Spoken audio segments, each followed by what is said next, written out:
I have started recording. Wonderful. Yippee! Shall we count? Yes, we shall.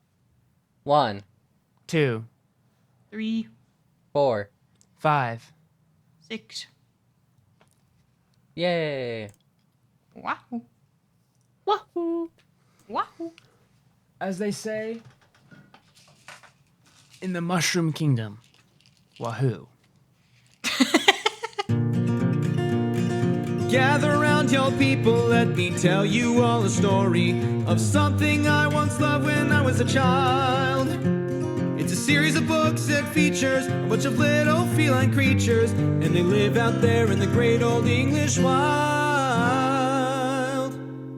And it's all about cats, and they hunt and fight and spat, and they don't know words for things like people and cars. Now Jaron, Mitchell, and Toasty, your creators and co-hosties, are gonna tell you all about it, and then we can all be stars. They're gonna tell you all about it, and then we can all be stars. Hello, friends, foes, and fish. Welcome to another episode of Stars in the Making, a Warrior Cats podcast. I am the biggest and best host, Toasty Valentine, he, him. I'm your foe, Jaron D Ratman, he, him. Hey everybody, I'm Mitchell, Crispi, they, them. I don't want to be a foe or a fish, but I do want to double down on Toasty being the biggest and the best. I'm trying to project smaller energy these days, so if you want to take over being bigger than me, I'm happy with that. I'm not actually that small of a guy, IRL. People seem to think I'm like 5 feet tall. I think Toasty has a lock on best host, but I'm gonna have to debate biggest. I look at the waveforms of our episodes, and I'd say me and Jaron do a lot of talking over Toasty. So if you, just in terms of most host, Most presence. most present, you can't shut the two of us the fuck up. If Nope. you ever feel like binge drinking, take a shot every time they interrupt me or talk Don't over do me that. in the podcast. If you ever feel like binge drinking, get some help. Find a friend. I'm here to promote unhealthy lifestyles only. Get fucked up, get wasted. Do not get help. Get schwazy. Coming from the guy who doesn't drink. Yeah. That's okay.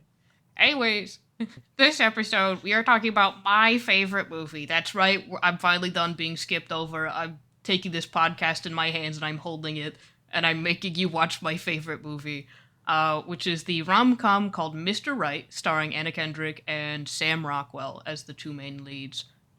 From 2016, a simpler time. 2016. A simpler time. Donald 10 Trump years was ago. president. Well, I don't know. It depends on when this.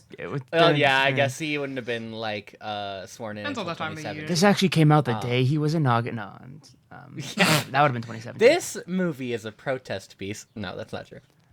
It's protesting a boring life where you don't kill people. This movie has a lot of the same ideas that you just talked about, Toasty, about promoting unhealthy lifestyles, and I like it. So true. I'm like, if you ever want to watch a movie where the main leads in a rom-com have the strangest chemistry you've ever seen in your life, this is for you. It's so uncomfortable. This is a movie where Anna Kendrick falls in love with the scariest man on earth. And it's awesome. It's the best movie ever. He's not great. He's not scary. He's just really He's terrifying. awkward. He's super awkward. He's really weird and off-putting. He's not charming exactly. at all. Yeah. She thinks he's so so weird and charming. He sees her in a corner store at the beginning of the movie and is like, I'm in love with you. Go on a date with me. And she's like, no. And then he keeps going. I really respect this movie for not having to explain itself. I think that is a thing about mid-budget movies that has been lost to time. I kept expecting them to be to retroactively be the reason he asked her to go on a date with him is because he knew this or that, and it was in order to protect himself, and then he fell in love. Nope, he actually just fell in love at first sight and was you have to go on a date with me. And then everything else that happens after that is a consequence of that action. This movie is real freak for freak shit. If you hate freak for freak shit, do not watch this. Because I'm this is one of those like sorry, hold on. I'm thinking real slow today. I apologize. That's in okay. advance. I can edit it so you sound faster. Thank you. Yeah, just Toasty's up track is gonna be Toasty's audio speed. Just replace Toasty's audio speed with Isabelle from Animal Crossing New Horizons. Yeah, and just be like, exactly. yeah, I just sped it way up. Anyways, this movie perpetuates one of my favorite like tropes in fictional couples where it's like there really is a lid for every pot. There is a freak for every freak out there. And that's why I love it so much. Because yeah, he is strange and weird and off-putting, but she is not normal either. Like she is also No. a fucking weirdo. I She is also a little batshit. She's a little batshit. I like that. In the beginning, you could say it kind of comes out of nowhere. There's a few hints. She throws a wine bottle at her ex who was cheating on his head. Really, There is foreshadowing. really I've watched this accurately. movie a lot of Yeah, times. but she and it starts. Let me tell you my favorite part. It starts with a thing about a bunch of kids being like, "What do you want to be when you grow up?" And Martha, our main character, number one, it tells the camera that not she wants to be, but that she currently is a T-Rex. And then she like starts growling and shaking the camera, and the teachers are like, Martha, calm down. I love that. And she never changed. Yep, she never changed. Then we get like 20 minutes of her being kind of crazy. Well, we should maybe move away from that word. I don't like. She's been cheated on by her boyfriend.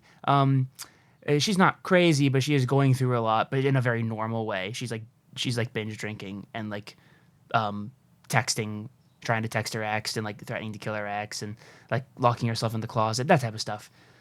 Which is normal stuff, yeah. normal way to be Mm-hmm. Unhinged.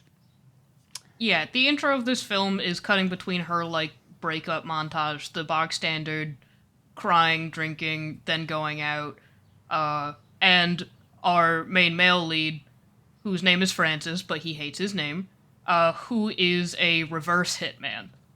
He is someone who, when someone hires him to kill somebody else, he kills them instead.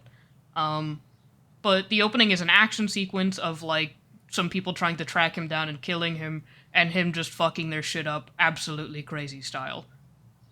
I love the action sequences in this movie, because one of my favorite things in, like, any action film is when an action sequence is set to music, and, like, the beats line up with the shots and the hits. That shit is so good. I know fun. it's, like, stereotypical, but god does it feel good to watch.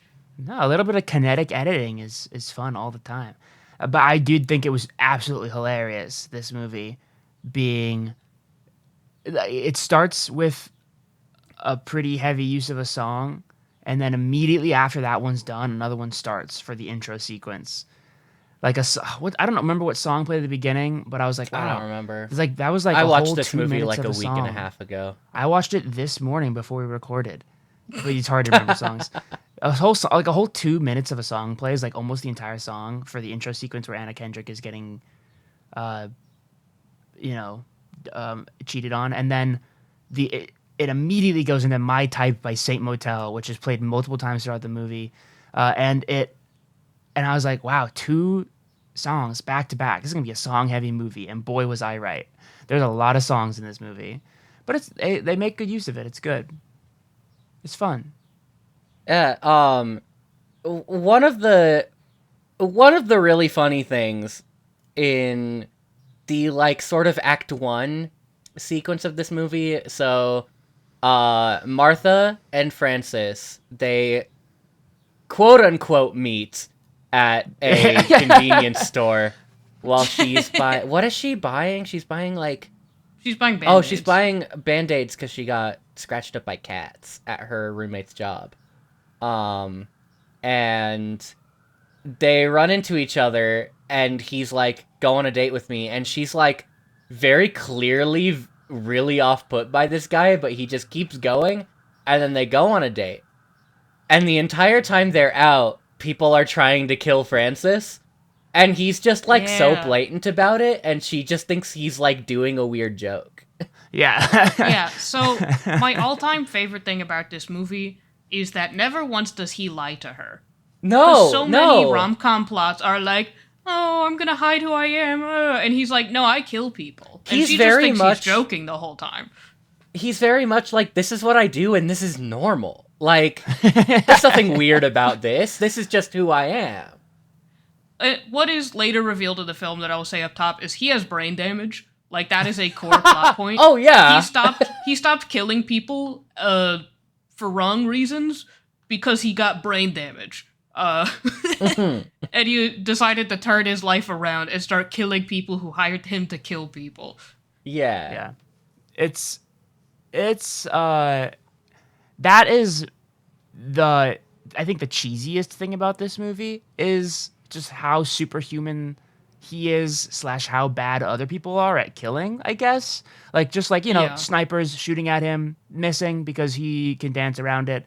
That, the first few times it happened, I was like, what the fuck, man? What the hell? And then it kept happening, and I was like, okay, I get it. He's like the best. Nobody can touch him.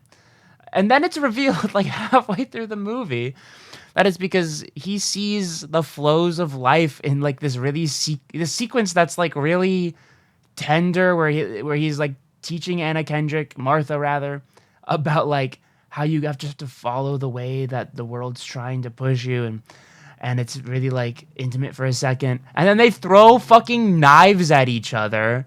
They throw It's knives so cool. at each other. When I tell you that this is the most stressful movie I've ever watched, it is because of that scene where they are throwing knives around, and Martha's not into it at first, and then he, like, throws one directly at her, and she catches it, and I'm like, I'm gonna fucking die. I'm going It's to crazy. walk out of the room, walk a circle around my apartment building, and come back. The freak for freak shit works so well, I think, because it's so revealed awesome. slowly. It's revealed I really love it. slowly. She doesn't even understand the hitman thing after the knife throwing. It's after the knife throwing in the car when she finally sees him kill a man that she's like, what? Yeah.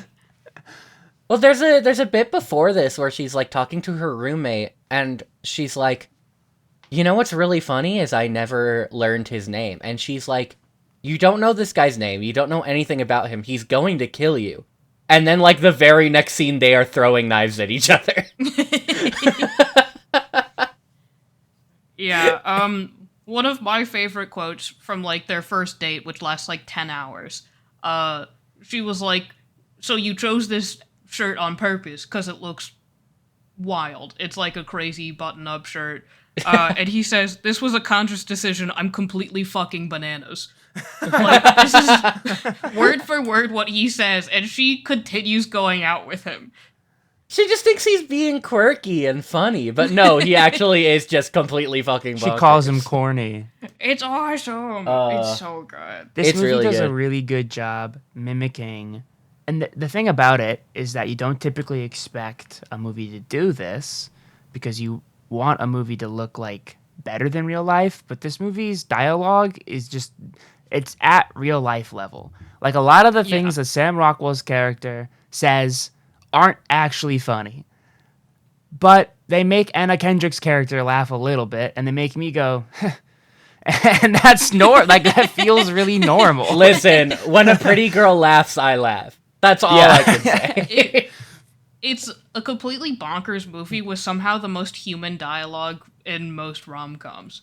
Like, Yeah, it's very human. It's a very strange dichotomy, but I think that's one of the many appeals of it for me. Also, I'm so sorry to the audience that the main thing I have to say about this movie is it's awesome and I love it and it's so good. I have nothing intellectual to say. I don't feel like this is a movie you have to be intellectual about. I feel like this movie is just don't think so much and let me take you for a ride. That's what this movie says to me. That's kind of what This Bill is and Ted was really- like too, by the way. For me, at least. For sure, is but really in a one of very those different movies- way. Yeah. I'm gonna start barking. They're perfect. This is one of those movies where you really need to put on your little propeller hat and have your lollipop in hand, and you just kind of need to have a fun time. Like, don't think too hard, don't think too much about it. Just kind of enjoy yourself. Yeah, I walked to a nearby cafe and I got a smoothie and a breakfast, and I sat at the cafe watching it on my phone with a smoothie and a breakfast, and that was the perfect way to consume it, I think. It was a fun time. It brightened my morning. I think I've said many times, I am a sucker for rom-coms. So even though a lot of the first half of the movie, like Jaron was saying, I was like, their chemistry is so weird. Like, I cannot tell if they like each other or not. By the end, when they were being freaks for freaks, I was like, oh, they're in love. This is nice. I'd say that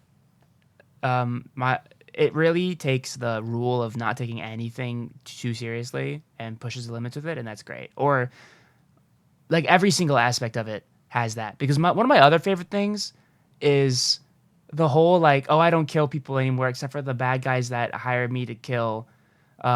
Except everybody that he kills in the final sequence, everybody that he just shoots in the chest. So the plot of this movie, loosely, is twofold. Or threefold. There's the rom-com side, but that's just what's happening. This guy, Francis Munch, Clown Nose, people call him. Francis Munch. What Francis a good name. Munch. No wonder he doesn't. Munch is a good last name. What's he eating? He is being hunted by another hired killer who trained him, a guy who double-crossed him once in the past, who wants to either kill him or get him back in the game, one of the two. Those are the only options.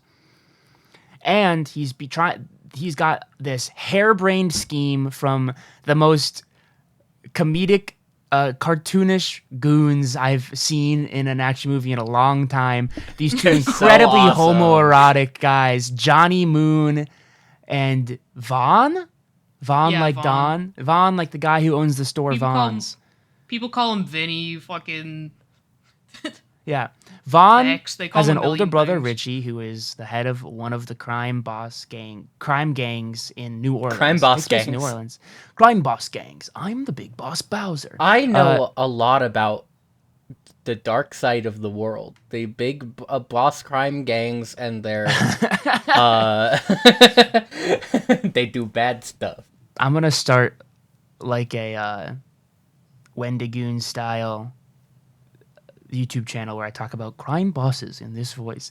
I'll cut that all out because I don't even know if that's what Wendigoon does.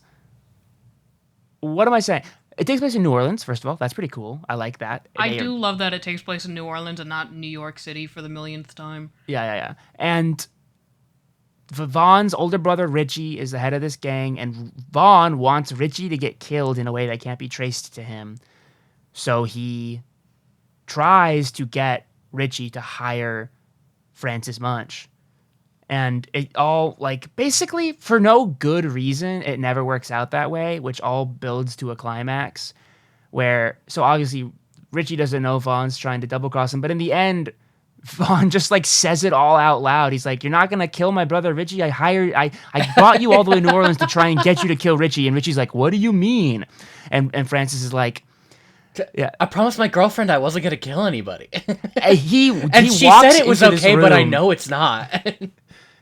He jumps into this room. It is worth noting that Vaughn is a fucking loser. Vaughn's he can't even loser. cock a gun. He sucks at everything. Which is why he's trying to get someone else to do his dirty work, but he can't even pull off his own scheme correctly. His ostensible friend, who he has a huge homoerotic tension with in the movie. It's on purpose, I think, because Anna Kendrick makes a joke about it. His own friend Johnny's like keeps saying you have terrible ideas. That's a running joke throughout the movie. Is all these like really all these hitmen just like saying other ones have terrible ideas. Roth. What's his name? Eli Roth is that his name? Eli Roth, the British one. I have no idea. I was his name or the character's name. Tim Roth. Sorry.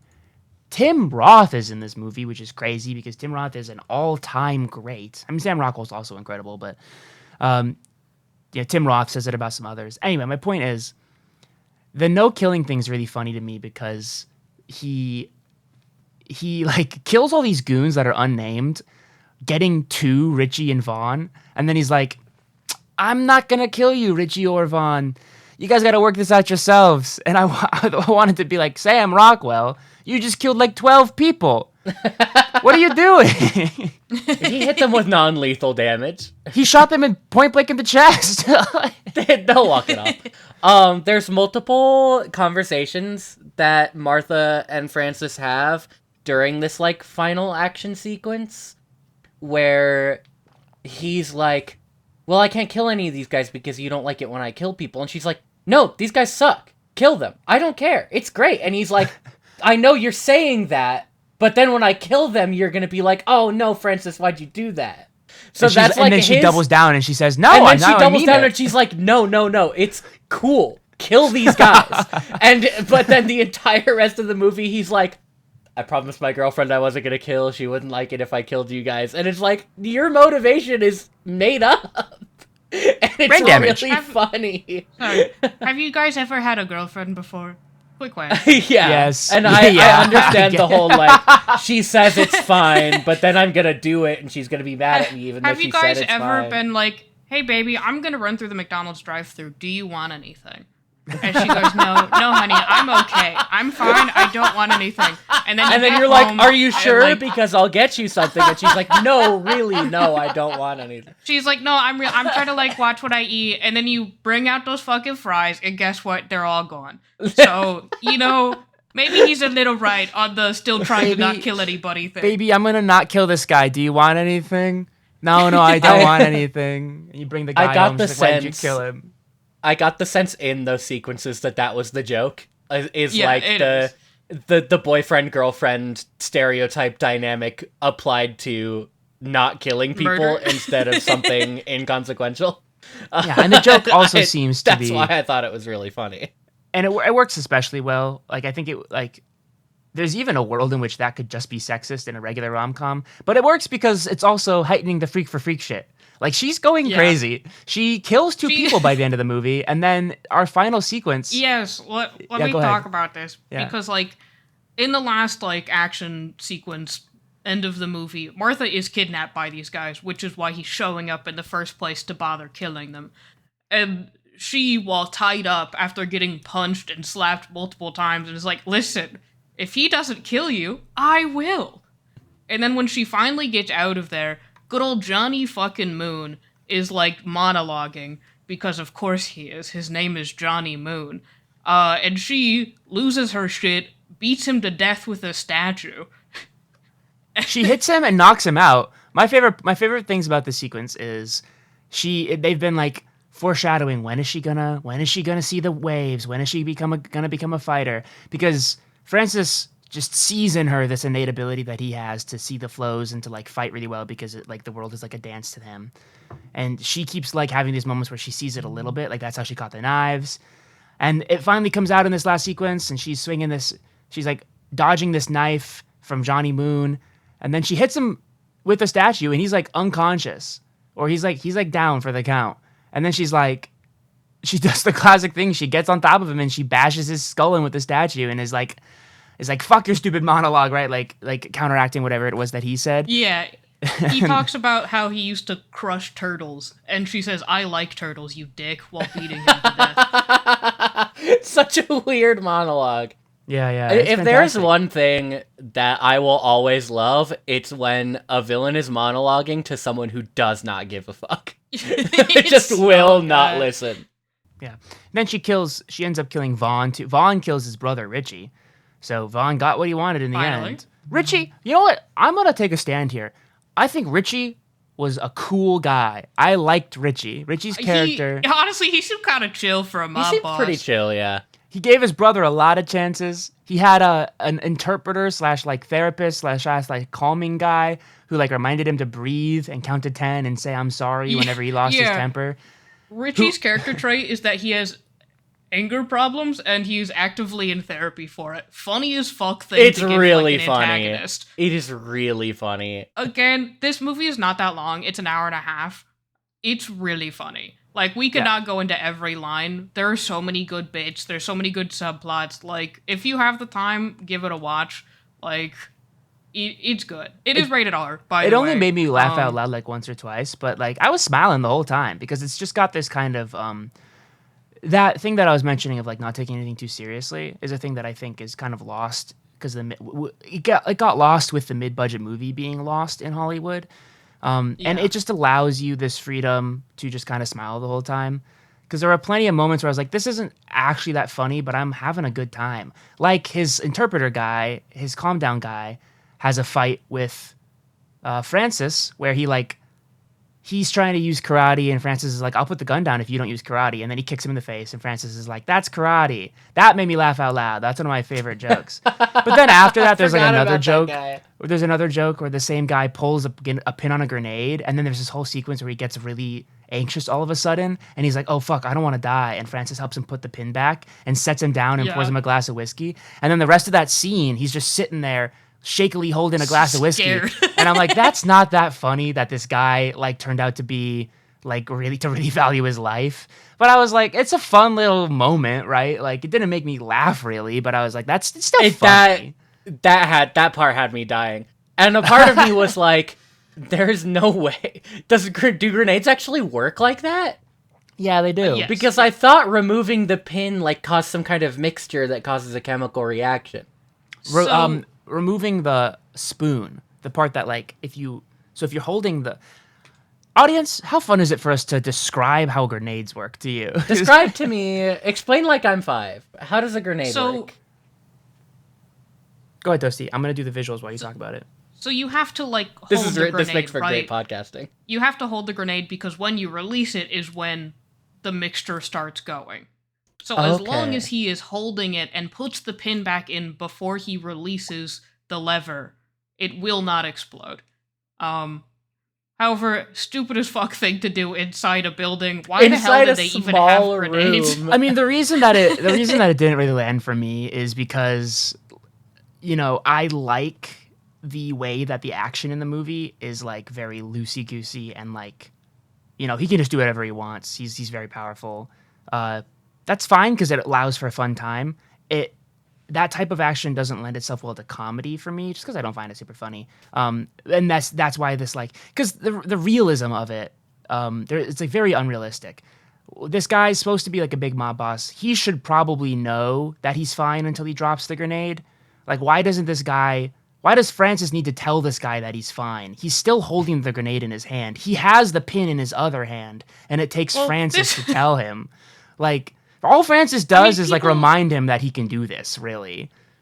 People do a lot of dumb shit in panic. I guess that's true. People kind of lose their fucking minds when any emergency is happening. Like, people have to be directed to call 911 when someone's dying of a heart attack. Like, they just kind of freeze up, you know? Yeah. Also, this guy is the anger management therapist. Maybe Yeah, he doesn't know how a grenade works. That's true. Maybe he doesn't.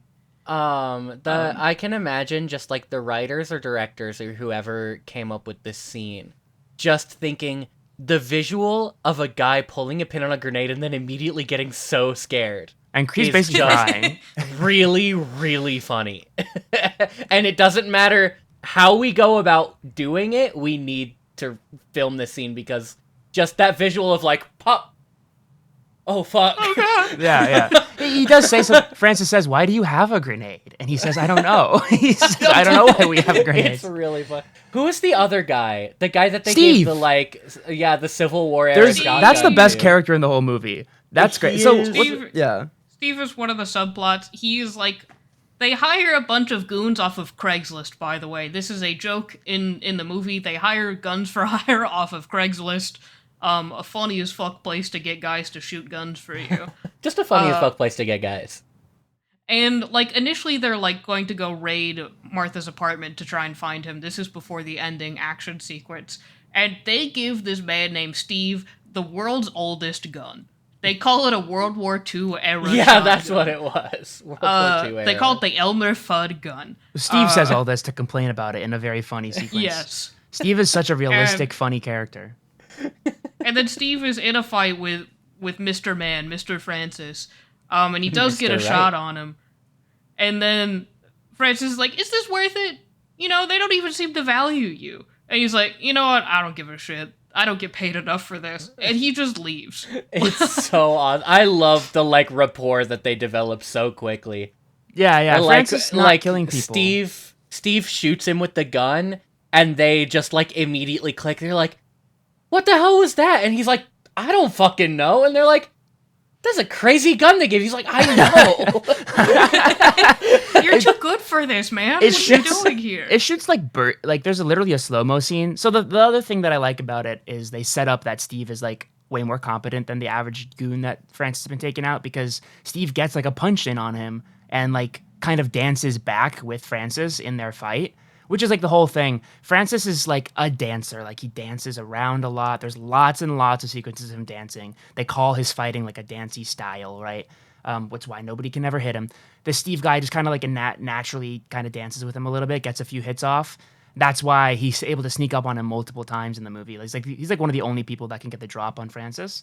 And so that's why this like shot is earned. I will say they do like a slow-mo of him pulling the trigger. It looks like just regular bird shot, which, you know, a person can definitely survive bird shot. Francis blocks it with his hand, and like his arm and his hand are peppered with bird shot, and he gets a little bit like in his like scalp, it looks like.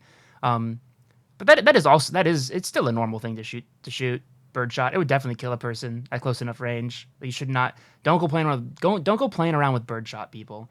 I wouldn't. Shotguns are dangerous. Let's not shoot guns. How about that? Let's not shoot guns. Here's a PSA from Stars in the Making, the Warriors podcast. Guns, scary. Be careful. The three of us are talking a big game, but I'm sure all of us would be just like Vaughn. Like I don't actually know how to. I've never really used this big of a caliber before. I can't really cock it.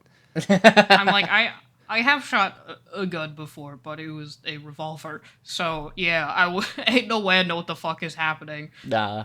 I don't know why I just lied to the audience. I've shot lots of guns before. I'm sorry. I was a Boy Scout. Yeah, my grandparents lived in Wyoming.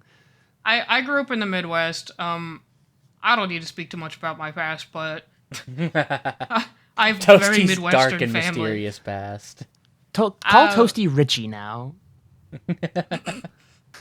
Steve is awesome. Steve's awesome. Steve was the best part of the movie. He does this terrible gig where they give him a bad gun. He comes back, he complains. He gets beat up by Richie, so he doesn't like them very much. But then they offer to pay him more to be on the second phase of this plan where they'll stop Francis once he comes to pick up his girlfriend. And Steve is like, you guys, they try and give him an automatic weapon. He's like, you guys had an automatic weapon, and you gave me that Elmer Fudd gun. And then he's sitting outside when Francis arrives, and Francis is like, hey, what's going on? And they just have a little chat. He gives him some gummy bears. He's like, there's 12 guys inside. Totally betraying his comrades who just paid him. But it's because we know Steve is chill. Steve is chill like that. Steve is chill like that. Well, then by the end of the movie, he like, they kill the confusing. I was really confused about, what was his name? Tim Roth? Tim Roth. What's that?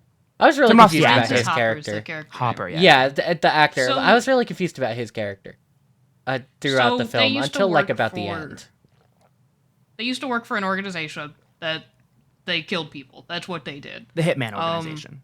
The Hitman organization. Mm-hmm. Unnamed, unexplained. That's fine. Hopper turns on Francis at some point. In Serbia, because Hopper doesn't want to. Fucking god names. Francis doesn't want to kill any people anymore, so Hopper tries to take his ass out. And then for the next, 10 years, they're playing a game of cat and mouse where Hopper is constantly trying to get his ass again. And even with his connections with the Hitman organization, he gets a bunch of fake identities. He's like a chameleon in the movie. They say he never looks the same. That's why I was always really confused about who he was and what his deal was. He pretends to be an FBI by the end agent of the for movie, it made sense. So yeah. There's an FBI agent that is his partner while he's pretending to be an FBI agent that he just brutally murders. He has maybe 4 lines and then gets destroyed to smithereens. He walks up while the Tim Roth guy is speaking in his British accent, and he's like, "Why are you talking like that?" And then gets shot. Yeah. Yeah. So earlier in the second major action sequence, Francis tries to not kill people, he just injures them, and then Hopper comes up and just cold-blooded shoots them all in the head. That's a really good moment. Clean it up. Mm-hmm. To show off how cold and horrible he is. And then in the final action sequence, he's fighting with Francis, and then our good fella Steve just fucking shoots him. Yeah. Just takes him out. And then by the it's end, so awesome. Francis is like, that guy's got like a huge bounty on his head, and Steve is Steve's like, thank God. this guy's get this much money. He's It's like, I'm gonna be $4 rich. million. He says a bounty of $5 million, and Steve's like, thank God. $5 million. It's so funny. Yeah. It's So good. Steve walked away rolling in it. Which is what here's the lesson to learn, kids. If you ever find yourself in a situation and there's a guy like Francis and he seems relatively chill as long as you don't fuck with him, don't fuck with him. This fuck movie's with like him. John Wick, but a comedy. It works really well. Yeah. It really is. And like with the ending of the film, I gotta talk about this because this is again one of my favorite things that subverts some like rom-com tropes. We learn about Anna Kendrick's character that she actually has a doctorate in paleontology. Yeah. She's a paleontologist. She stopped chasing this dream because she got caught up with a guy who sucked. And his first priority when they finally get out of there is to take her to dig sites and let her do the thing she loves the most. And that she just always is so sweet to me. It's awesome. It's really And nice. because like every fucking rom-com is like, oh, you should give up your lawyer job to come join me in this small town that sucks shit.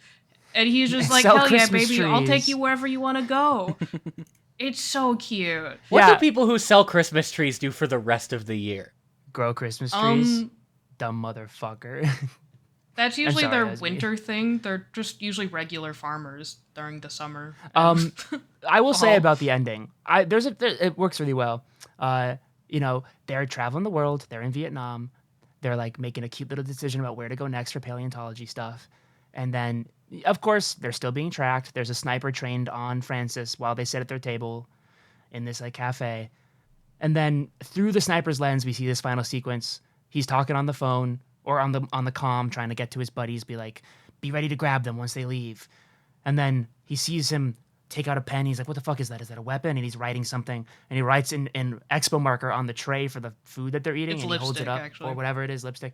And it says, where's the girl? Because through the sniper lens, you can't see Anna Kendrick. And he's like, what? Fuck, where's the girl? Anybody got eyes on the girl? And then Anna Kendrick's there with a silenced pistol to his head. And he's like, what you looking at? She's like, what you looking at? And she fucking kills him. And she kills him. She kills him. Yeah. So what I'm just wondering now. So basically, Francis is living a life where he doesn't have to kill anybody because his hot girlfriend does it for him. And Let's isn't that go! great, I Based- guess? based- But it's the also dream. so funny to me that like the moral I thought the movie was going to put forward more of a moral argument about killing in general, but no, it doesn't really care. It's No, like, one of the great things about That this is- movie is how flippant they are about it. They treat it like it's just like any other like couples disagreement. It's really funny. One of my other favorite lines is like Martha, our main character, is talking to her roommate.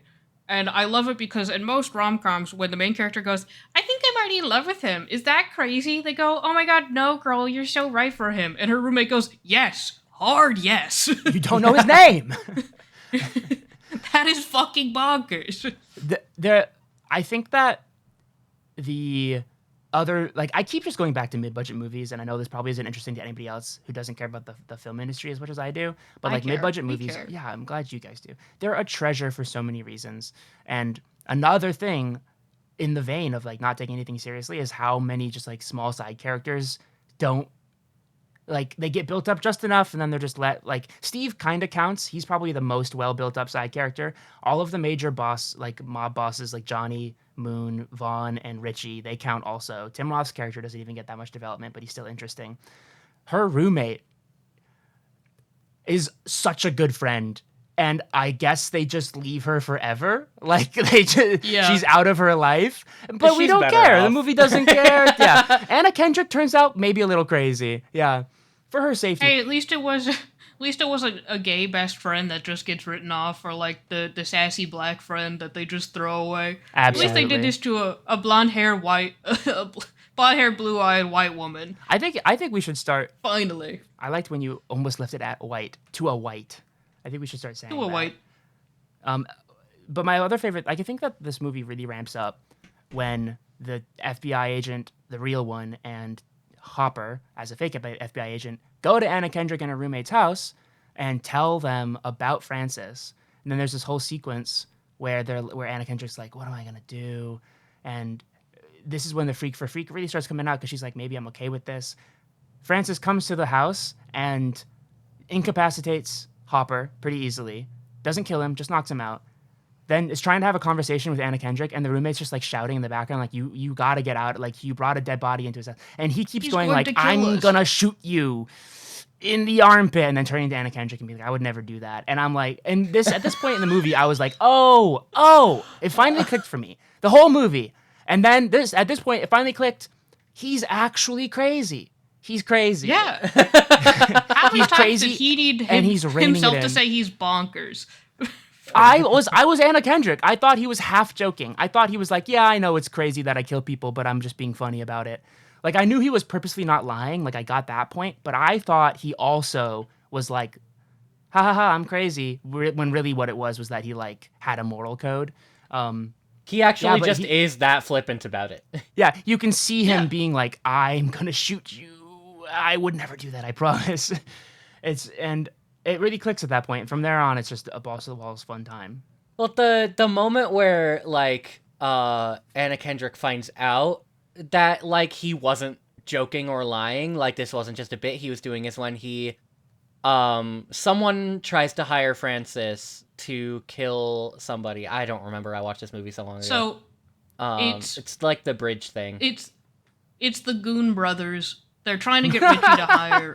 The goon. That sounds like a brain It's rot the Goon character. Brothers. That's what they call They're us. trying to get Richie to hire Clown Nose, but Richie sends some other guy to do the like initial hitman meeting. So like it's technically just some random guy, but it is connected to the later plot of the like mafia fellows. Yeah. Um Johnny Moon says, where the fuck is Richie? Who's this guy? So Francis kills this rando. She sees it. That, you know what? That actually Yeah, is he another just thing like that I remember leaves thinking. her behind in the car, like he's just gonna go run an errand, and She she says, like I gotta make a quick stop. she sees him shoot this guy, and just sits in the car, and he comes back, and she's just like, "Take me home." And I'm like, "Why did you not get out of the car and run?" He says something really funny. He says, are you upset? Are you upset I Killed shot that guy? Maybe what's wrong? Are you upset I shot that guy? He says shit fudge, so he won't say fuck, but he will. Yes, because it is I rated R. forgot I about don't know. that. My favorite thing is he says fuck multiple times and then also calls somebody a poopy head. Yeah, like, he is very. That he's it's just very so funny. unserious. Yeah. Mm-hmm. What I genuinely like about that moment, about the take me home and the him saying, are you upset? And then also earlier in the movie, there's a moment, I just don't really remember it. She finally brings him home and is like, I want you to actually stay here. This movie genuinely represents a pretty dang good version of like how healthy communication in a relationship should work. Right? Like, it's not perfect, but it does a better job than a lot of movies, which is so crazy to say out loud. Yeah. Because she brings crazy. him Yeah. home after their second date, and she says something like, by the way, I'm still feeling really messed up about, my last relationship, but I feel like I want you to stay if you still want to stay. And that's just like that's something that you should talk about with your partners. And then when she says, take me home, he's like, are you upset? And she doesn't want to talk about it, so he takes her home, and then at home, he's like, I want to talk about this still, but he doesn't force her, and she walks away. Like the way that they communicate It's a with each good other. movie. Yeah, it's really funny that underpins this movie, where this guy dances in circles around goons and like shoots them in the toes, and then like refuses to kill them, but then kills them anyway. It's really good. This is my favorite rom-com, and I think it is one of the best rom-coms of all time. And I will die on that hill. And it is also deeply unserious. Very unserious. Yeah. There's one other bit that I just remembered when you were talking about like refusing to kill but then killing anyway. During like the apartment heist thing when they're like kidnapping Anna Kendrick, and Hopper is the undercover FBI agent. But then like there's all these goons there, and Francis like kills one of them and is like, "Yeah, that sucked, right? You guys don't want that." That's right. That's the best part of the entire movie.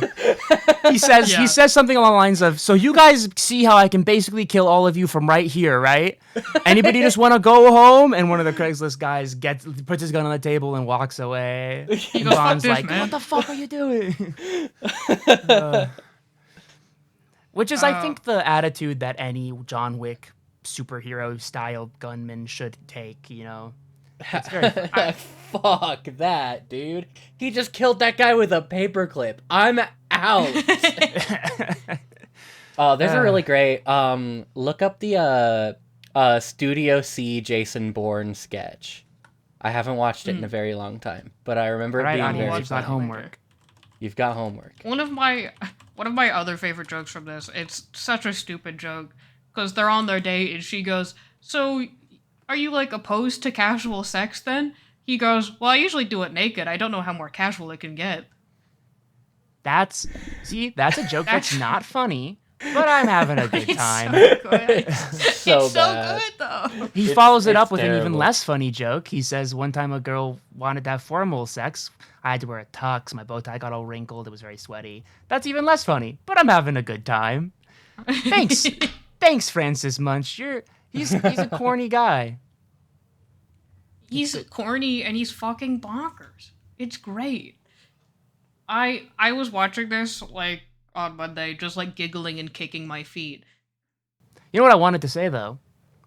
I do have a genuine problem with her saying I want to be a T-Rex, and then later in the last action sequence, she's like, I'm a T-Rex, and then he's like, you're a T-Rex, and in my head I'm like, T-Rex isn't a synonym for invincible. Like he says you're untouchable, you're a T-Rex or something, and I'm like, I get the fun of relating it to paleontology, but it's just strange to me to be like, the reason that I can shoot you with a gun is because I'm a T-Rex and you're not. Here's the thing. She's doing it because she's crazy. Oh, you're right. She did just bash that guy's head in. Yeah. She is also a little bonkers. She gets glanced in the skull fun of the whole movie. by a bullet and she Yeah. shrugs it off, which is pretty cool.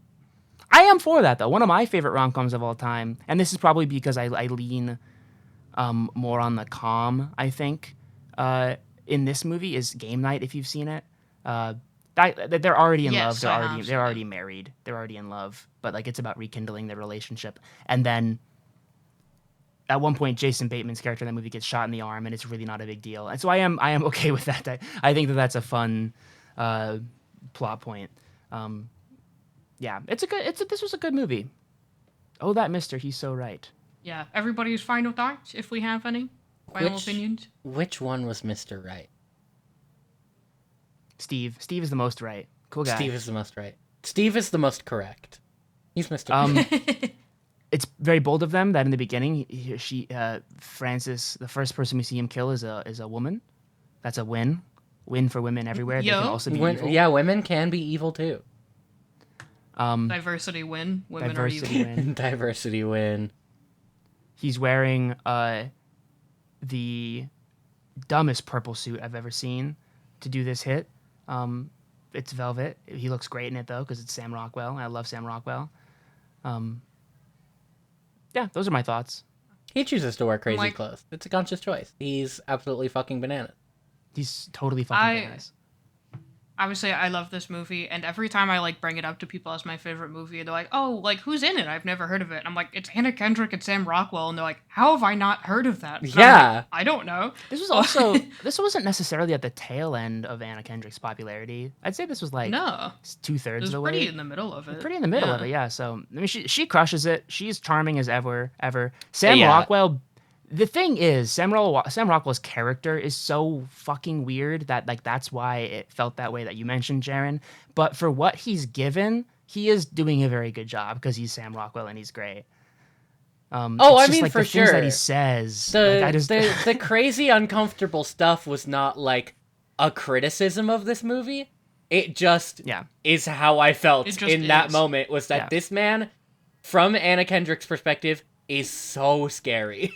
Yeah, and she should run away from him as fast as possible. I'm gonna put on my film major hat for a second, and the first thing I'll say is I definitely suffer from likes everything too much disease. I think I've probably mentioned this before.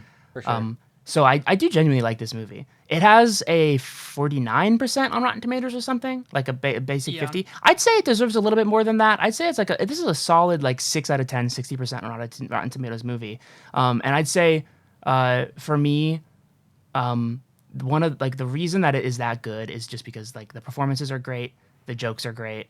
The plot doesn't make a ton of sense, but that's fine.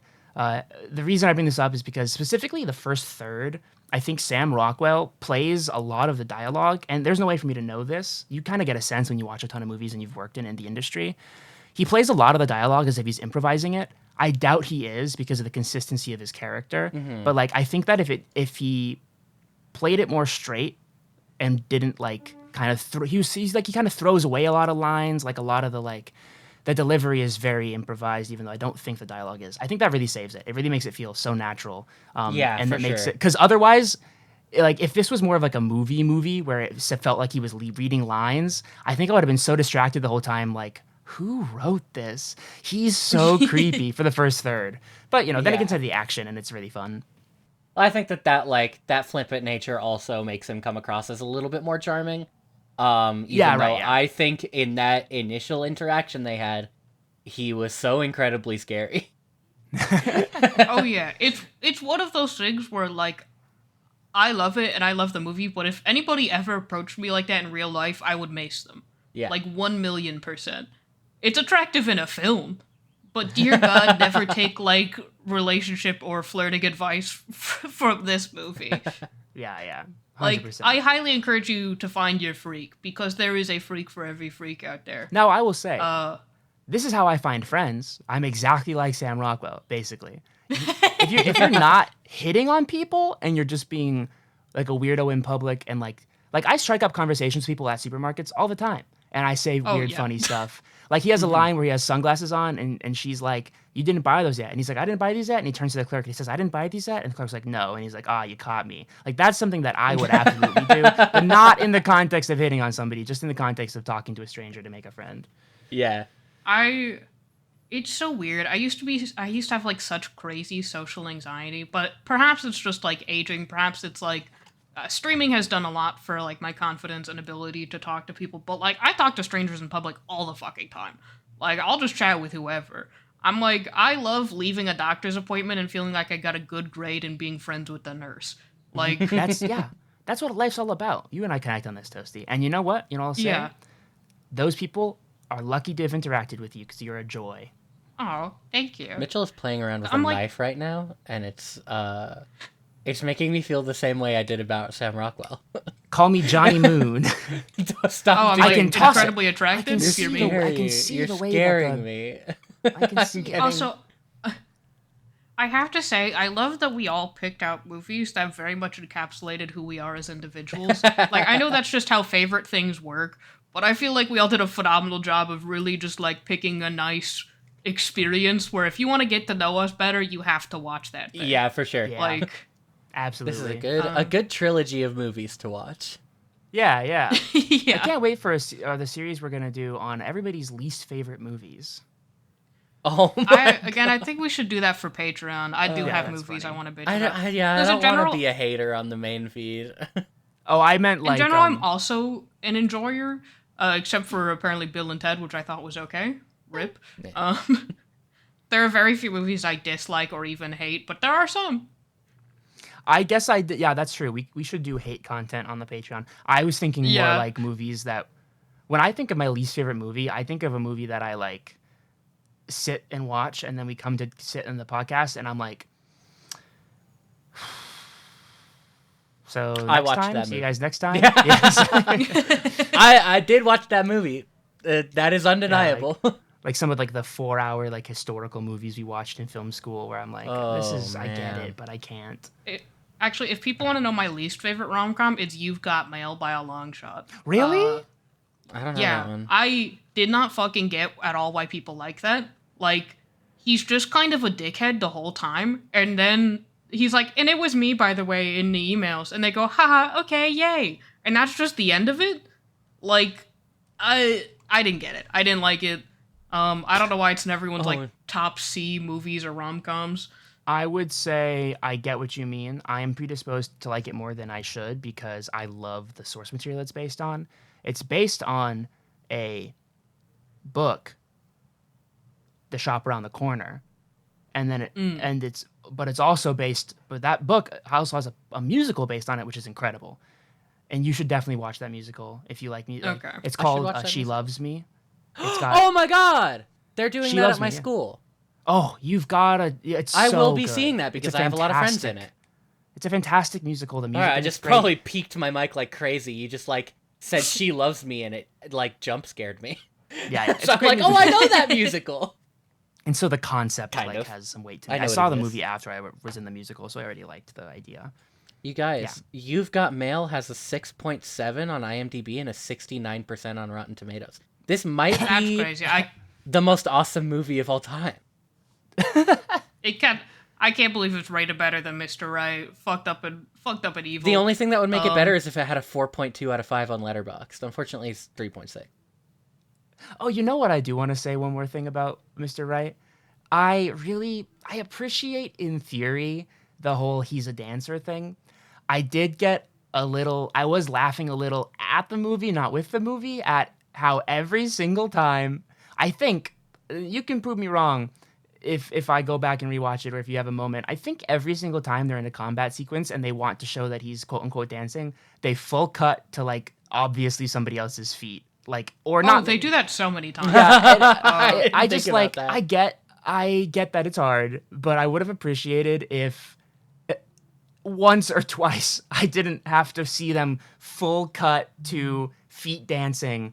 Like I His get the little I don't know. I fancy get the feet? idea. His little fancy Little fancy feet. feet? Yeah, his little fancy feet. Because like the knife sequence doesn't stress me out because of the way it's filmed. Because obviously they film him throwing the knife and then hard cut to her with the knife in her hand, insinuating that she caught it. Yeah. But clearly they just placed the knife in her hand and then filmed. So Yeah, but the illusion is strong enough that it still freaks me out. It's a good filmed. It's illusion. I movie have magic. seen this movie so many times that like it's obviously I know what's gonna happen. I know what's happening, so it doesn't stress me out. But the hard cuts are very funny. The hard cut to her holding the knife like right in front of her face. I literally was like, oh. It stresses me out because that's the back number away one from my moment where I'm screen. like, you got to get out of here, Anna Kendrick. This is crazy. But I also But then know she's they're acting- into it. I watched The Shining and I wasn't scared because that's Jack Nicholson. He's a guy. This is a movie. It only a movie. It only a movie. It only a movie. Yeah, but it was a good fun movie. Good silly movie. Good silly movie. I liked it. Sam Rockwell wears a clown nose. It's unexplained as to why he Yay. thinks that's fun. Or I guess in the end she's like, it's because everybody's having a fun time, and he's like, I think everybody should be killing them. Steve throws him this is another fun moment. Steve calls him Dancer because he doesn't know his name, and I'm like, that's a much better nickname. He should have been known as Dancer the whole time. I did have like a quick game to throw in at the end. I'm like, we hit an hour pretty easy though, so I don't know if we still want to do it. If you I'd guys be have happy time, we to should do do it. it because I'm thinking there's a lot of stuff that I said that I can cut, like everything I just Okay. said just now. That's cool. Yeah, we can do it, and then Mitchell can decide how much to leave in. Hey guys, this is Jaron. I ended up editing this episode because Mitchell's out of town, so I ended up leaving most of what Mitchell said in. So Mitchell, when you're hearing this, I'm not sorry. Okay, see you guys. Okay, so a quick game. This is one of those moments where I wish I had somebody on hand to just make me a quick jingle. But this is what movies have I seen? Ba-da-ba-ba. I'm going to quickly run through about 15 movies. I compiled them from 5 different must-see movies of all time lists, which are all pretty much the same thing. There is no prize. I'm only going to do prizes for big full episode games. man. I'll give you a little hug and a kiss. Oh. That's just a little good smooch. prize. That's I way need better that. prize than what we got last time. I think the pins were pretty good. Okay, the pins were pretty good. I'm so sorry that you want a kiss over me designing merchandise. That would have saved me a lot of time. I'm sorry. It's okay. I'm But gonna make a obviously, jingle you'll get for a it. point if you can guess whether or not I have, whether or not I've seen it. You get it. It's not that hard. Let's rock and roll. Now, audience, remember, Toasty has said multiple times they have not seen any movies. So will Yes. Jaron and I listen to that advice, or will we get tricked? You know what? I really wanted to pull a bit where I hadn't seen any of the movies. But then I feel like you guys would have caught on way too quickly. Yeah, after the Me and first Jaron three, we'd be are- like, no.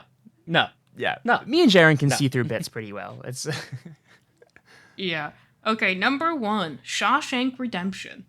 No. I'm gonna say you've seen this. I'm gonna say this is the outlier. This is the one big classic you've seen. Jared is correct. I have not seen this film. Fuck. Number 2, The Godfather. I feel Have like not you've seen seen. this.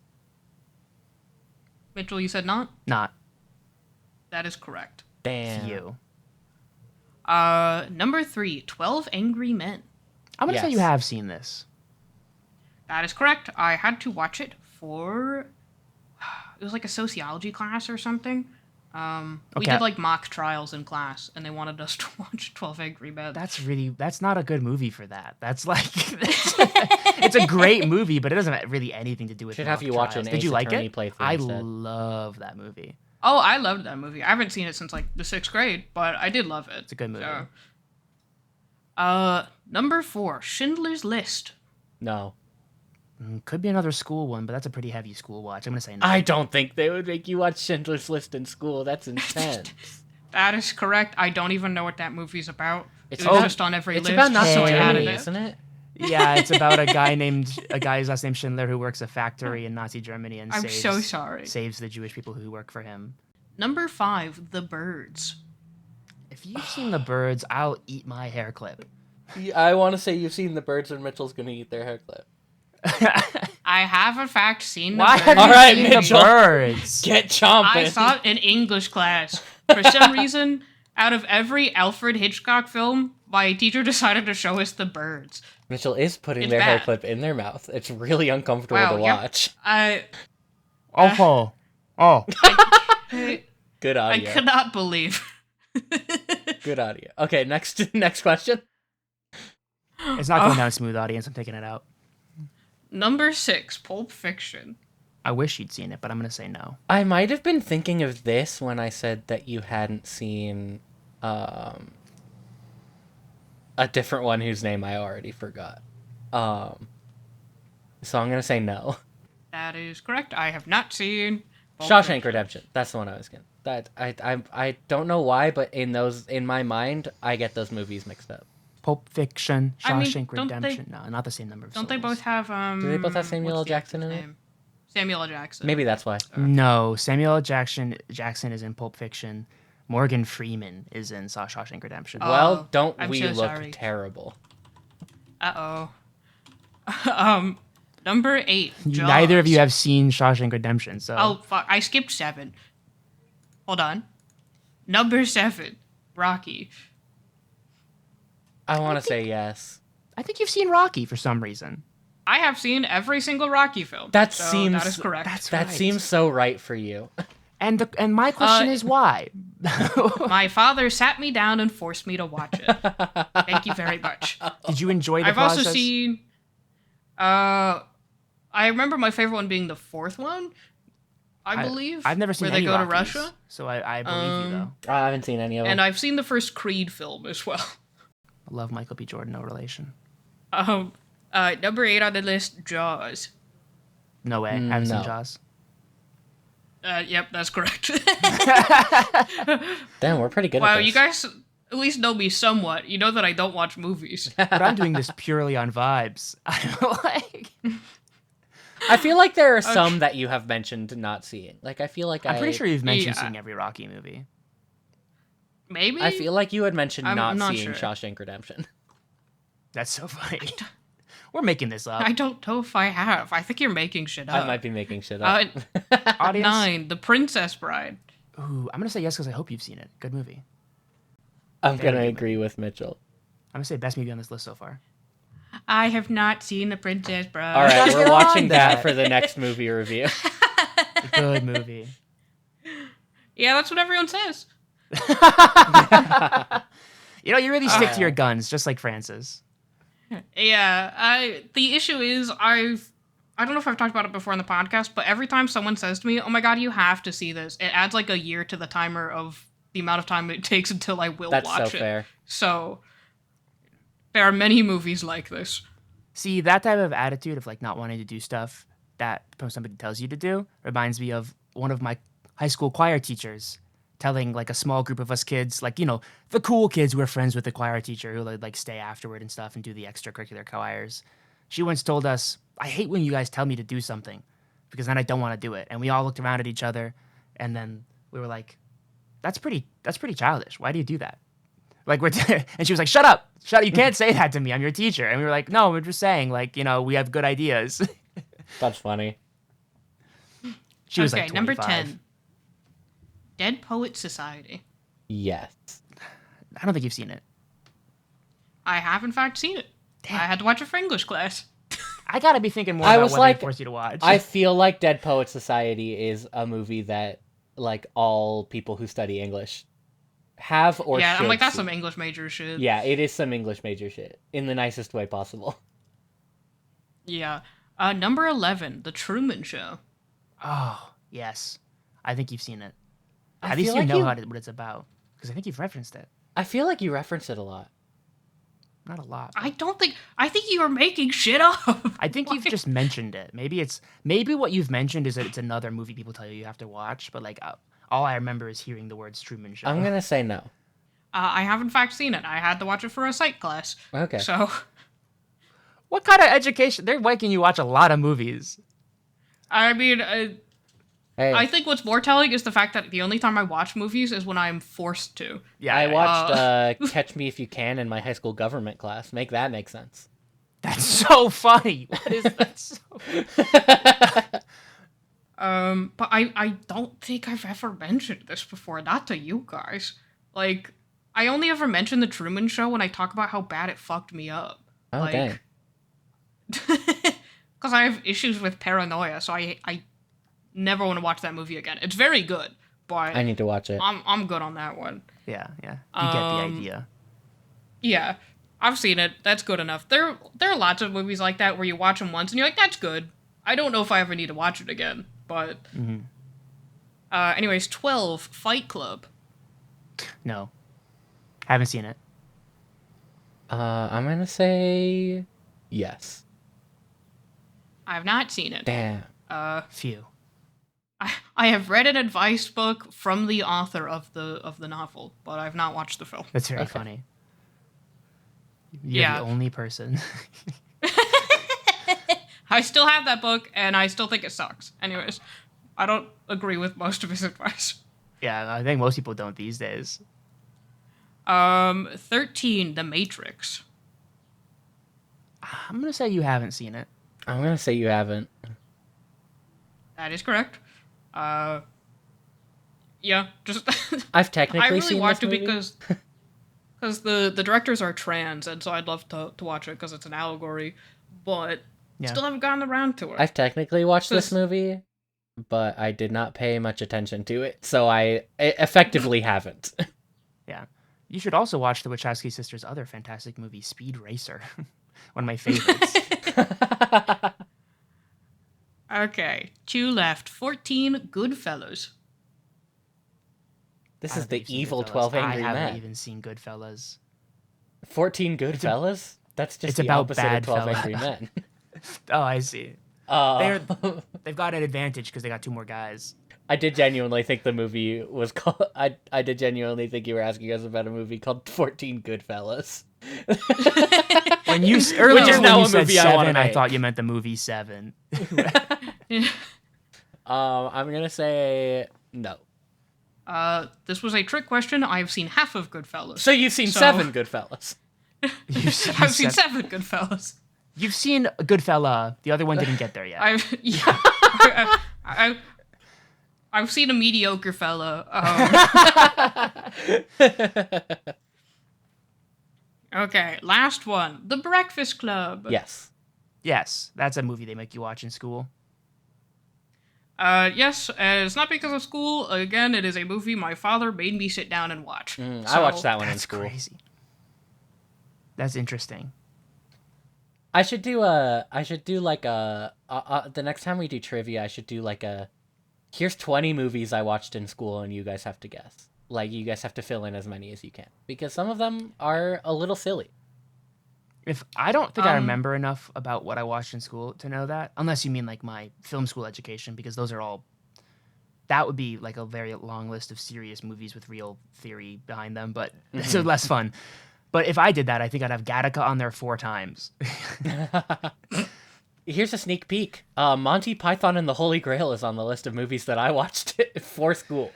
Yo, my schooling was not as fun. If I had stuck in regular track English, I would have watched the Star Wars films for school. Funny. Damn, is it just like Hero's Journey type shit? Yeah, I believe so. Like, I don't remember exactly the logic behind it, but That makes sense. Well, I everybody was moved to advanced track English. everybody that in year, education needs to have explained to them that George Lucas is an insane man. So, yeah. So that's an important part of everybody's education. Anyways, you both got the same amount of points, so you both get a little kiss. We both get half a hug and half a kiss. Half a hug and half a kiss. I'll expect it in mail. Well, I am a guy, so that would make sense. I don't get it.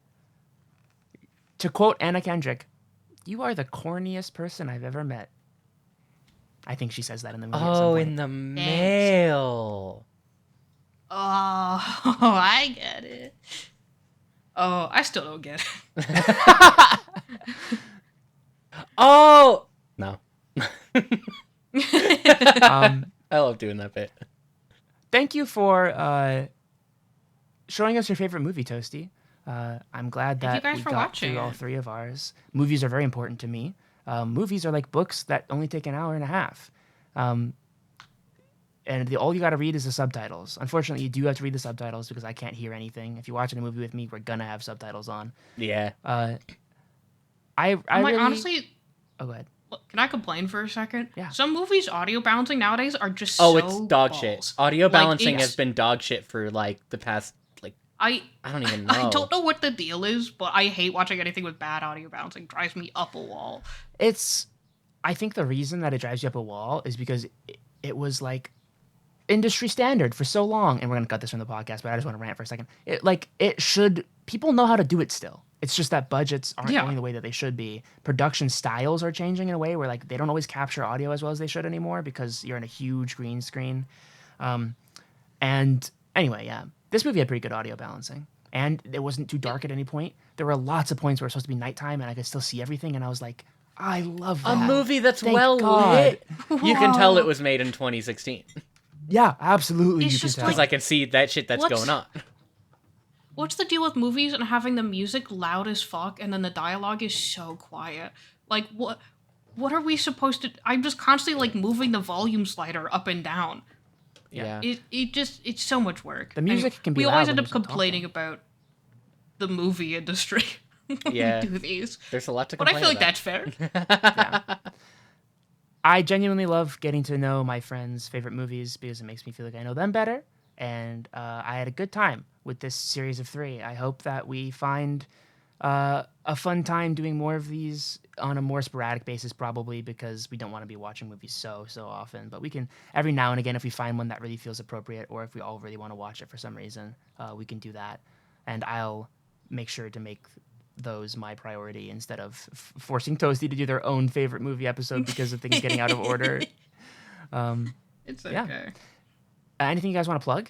I'll go first. I'd like to plug having a fun time. I'd like to plug turning your brain off and watching a silly movie that isn't super serious and doesn't have like the most insanely high stakes. And just enjoying yourself. Hell yeah. I'd also like to plug not binge drinking. That was a joke. Please don't binge drink. Please take care of yourself. Please get help if you need it. Anyways, you can find me on Twitch at twitch.tv/a-little-bit-toasty. You can find me on most social medias at itty-bitty-toasty. Or you can find me at any Denny's if you know where to look. I'm gonna be scouring my local Denny's. My local going to Denny's Denny's after is like this just one big room, and in the corner near the bathrooms there's one claw machine arcade game, and above it there's a sign that says Fun Zone. Toasty's gotta be in that fun zone. You gotta go dig him out. I love I looking love over claw there. machines. I love looking I'm over at really the good Fun at- Zone, the one claw The machine. fun zone. Shout out to that Denny's because it also has a security guard that works there late at night when we go, who's like the chillest guy ever. He's so cool. Denny's was a security guard. What's going on at that Denny's? I live in It's a Hollywood. Denny's? I live in Oh. Los Angeles. Yeah. I would like to plug my Twitch channel, twitch.tv/Jaron D Ratman. I will hopefully be streaming more this summer. Summer's probably like already halfway over by the time this is coming out, but come follow me on Twitch. My Twitch is Jaron D Ratman. I would like to plug being safe with guns. That's my version of what Toasty said. I have nothing else to plug. I'm too busy these days. Don't have anything that I'm doing that you can watch besides this. Thank you all for listening, though. Yeah, I would like to plug this podcast. Thank you guys for listening. If you enjoyed it, plug this podcast to your friends. Word of mouth helps. Yeah, if you got friends who are Warriors fans, former Warriors fans, Warriors curious, or just like funny people, send You said that like by curious. Warriors curious. It's just like I never got into it, but I've always wondered. Yeah. Just that one If you've time got in anybody college. if you've got anybody who's a Warriors podcast chaser who only wants to listen to Warrior podcasts, don't send them our way. That's weird. Don't send them our way. Or do, because any little bit helps. Thank you guys so much for leaving comments. We always love seeing your guys' comments, interacting with you guys. Leave us a rating on whatever app you listen to. I think that helps us as well. I finally have listened to enough of our own episodes on my Pocket Cast app that I could leave a rating for my own show. So you can follow us on our socials. We are on TikTok, Instagram, Blue Sky at WarriorsPod, PAWD. Or if you want to reach out to us more directly, you can email us at warriorspod@gmail.com. If you have suggestions for movies you really want us to watch, let us know and we will discuss. And check out our spin-off podcast where we rate every gun ever created on how Elmer Fudd it is. Until next week. We're trying so hard to get Steve as a guest. Until next moon. Until next See you moon. guys.